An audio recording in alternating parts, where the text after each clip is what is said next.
उसके पापा एक बहुत बड़े मॉल में एक सिक्योरिटी गार्ड थे। उनके वर्किंग आवर्स तो बहुत लंबे होते थे, मगर उन्हें उसके बदले में पैसा काफी अच्छा मिल जाया करता था।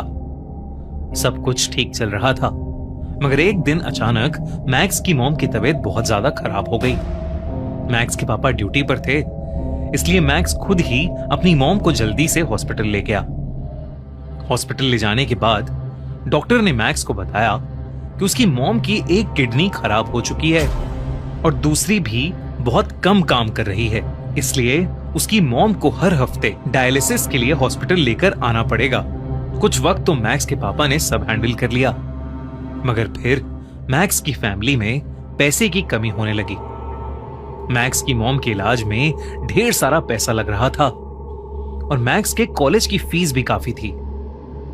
अपने पापा को पैसा कमाने के लिए इस तरह से स्ट्रगल करते देख मैक्स ने सोचा कि उसे भी कहीं पार्ट टाइम जॉब करके कुछ पैसे कमाने चाहिए, ताकि वो अपने पापा को फाइनेंशियली सपोर्ट कर सके। मैक्स ने तभी से अपने लिए एक नाइट जॉब ढूंढनी शुरू कर दी। वो दिन में कॉलेज जाता और पढ़ाई करता और रात में नौकरी की तलाश में निकल जाता। कई जगह घूमने के बाद बड़ी मुश्किल से मैक्स की एक गेमिंग सेंटर में जॉब लग गई थी। उस गेमिंग पार्लर का नाम था Freddy's gaming and pizza zone. उसे वहां नाइट गार्ड और क्लीनर की नौकरी मिली थी। वो गेमिंग जोन शहर के बॉर्डर एरिया पर पड़ता था, यानी कि रेजिडेंशियल एरिया से लगभग 4 किलोमीटर दूर। मैक्स ये ऑफर पाकर बहुत खुश हो गया था। उसे कुछ ही घंटों की ड्यूटी के बदले अच्छी सैलरी मिल रही थी। उसने वो ऑफर तुरंत एक्सेप्ट कर लिया।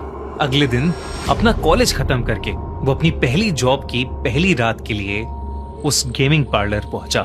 मैक्स वहां जल्दी पहुंच गया था, तो वो पूरे पार्लर को एक्सप्लोर करने लगा। गेमिंग पार्लर के मैनेजर को एक इंपॉर्टेंट काम आ गया था, तो उसने मैक्स को कुछ इंस्ट्रक्शंस दिए और वो वहां से चला गया। मैक्स खुद भी गेमिंग में बहुत इंटरेस्टेड था, इसलिए उसे जैसे ही थोड़ा टाइम मिला वो वहीं गेम खेलने बैठ गया। मैक्स ने फ्रेडीज के गेमिंग एरिया की पावर ऑन करने की कोशिश की, मगर लाइट्स जली ही नहीं। फिर उसने सोचा कि शायद मेन स्विच ऑफ है, तो वो बेसमेंट में मास्टर स्विच ढूंढने चला गया। उस बेसमेंट में ढेर सारे पुतले पड़े हुए थे।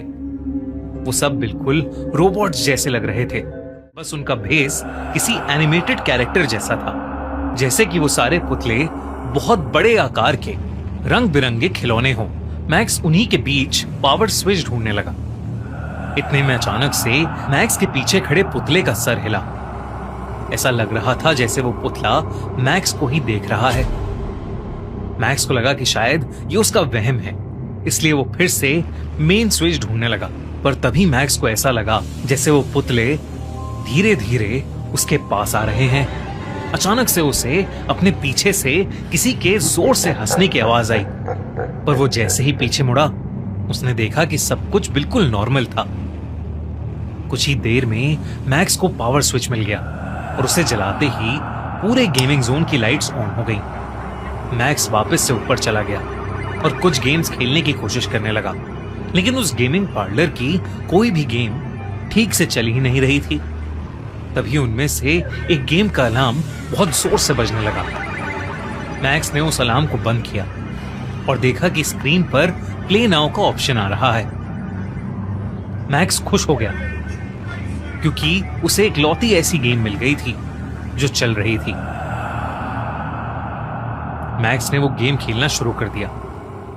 उस गेम के कुछ रूल्स थे जिनमें लिखा था कि प्लेयर को वो गेम 5 दिन के अंदर अंदर खत्म करनी होगी, वरना वो भी एक पुतला बन जाएगा। मैक्स ने वो सब सीरियसली नहीं लिया और अपनी मर्जी से कुछ भी ऊटपटांग खेलने लगा। खेलते खेलते अचानक मैक्स को याद आया कि उसकी शिफ्ट में बस 2 घंटे ही बचे थे और उसने अभी तक मैनेजर का दिया हुआ काम नहीं किया था। मैक्स ने जल्दी से उस गेम को बीच में ही बंद कर दिया और अपने काम में लग गया। उसने मैनेजर के वापस आने से पहले जल्दी जल्दी सारा काम खत्म किया और उसके बाद वो अपने घर चला गया। 4 दिन तक यही चलता रहा। मैक्स घंटों तक वो गेम खेलता और फिर काम जल्दी से निपटा के निकल जाता। 5वें दिन मैक्स को अपने मैनेजर से बहुत डांट पड़ी। क्योंकि उन्होंने सीसीटीवी में देख लिया था कि मैक्स तो दरअसल गेम खेल रहा था। इस डांट के बाद मैक्स ने डिसाइड किया कि वो बस अब अपना काम ही करेगा। अगली रात फिर मैनेजर मैक्स के भरोसे उस गेमिंग जोन को छोड़कर बाहर। ड्यूटी के दौरान मैक्स गेमिंग जोन की सफाई कर रहा था। सफाई करते करते जब वो बेसमेंट की ओर गया तो उसने देखा कि बेसमेंट का दरवाजा उसके सामने अपने आप खुल गया। मैक्स धीरे धीरे बेसमेंट में जाने लगा और तब पहली बार था जब मैक्स को देखा कि बेसमेंट के फर्श पर खून के धब्बे हैं। तभी अचानक से बेसमेंट में रखे गेम का स्क्रीन अपने आप ऑन हो गया। वो वही गेम था जो मैक्स पिछली 4 रातों से खेल रहा था। उस गेम का अलार्म जोर जोर से बजने लगा। मैक्स ने जाकर वो गेम ऑफ कर दिया और तभी उसे ऐसा फील हुआ जैसे कोई उसकी तरफ आ रहा है। उसने पलट कर देखा तो बेसमेंट के पुतले उसके पीछे एक दीवार के साथ खड़े थे, जिनमें से एक पुतला कहीं गायब था। मैक्स हर तरफ उस पुतले को ढूंढने लगा क्योंकि वो जानता था कि मैनेजर हर चीज का इल्जाम मैक्स पर ही लगा देगा। मैक्स पूरे बेसमेंट में उस पुतले को ढूंढने लगा मगर उसे वहां कुछ नहीं दिखा। तभी बेसमेंट की लाइट्स फ्लिकर करने लगी और मैक्स को फिर से वही भयानक हंसी की आवाज आने लगी। वो आवाज बेहद डरावनी थी और मैक्स के करीब आती जा रही थी। तभी उसने देखा कि 2 लाल आंखें सीढ़ियों से नीचे वाले जगह से उसे घूर रही हैं। मैक्स की धड़कनें मानो रुक सी गई थी। वो धीरे धीरे बेसमेंट से निकलने की कोशिश करने लगा मगर उसका दिल दहल उठा जब उसने देखा कि बेसमेंट में पड़े हुए सारे पुतले अब उसकी तरफ ही चलते हुए आ रहे हैं। मैक्स कदम पीछे लेने लगा मगर वो 2 चमकती लाल आंखें अब उसके पीछे से उसकी तरफ आने लगी थीं। उन सारे पुतलों ने मैक्स को हर तरफ से घेर लिया था। अचानक से मैक्स को दौरे पड़ने लगे। ऐसा लग रहा था जैसे मैक्स को सांस ही नहीं आ रही है। और फिर वो पुतले धीरे धीरे मैक्स के करीब आए और अपने नुकीले दांतों और हाथों से उसे काटने और नोचने लगे। पूरी रात भर मैक्स की चीखें फ्रेडीज गेमिंग पार्लर में गूंजती रहीं मगर कोई उसकी मदद के लिए नहीं आया। उस रात के बाद से मैक्स मिसिंग हो गया। पुलिस ने सीसीटीवी फुटेजेस भी चेक की मगर उन्हें उन रिकॉर्डिंग्स में कुछ नहीं मिला। मैक्स के पेरेंट्स ने उसे बहुत ढूंढा पर वो कहीं नहीं मिला। किसी का ध्यान उन पुतलों की तरफ नहीं गया जो चुपचाप वापस बेस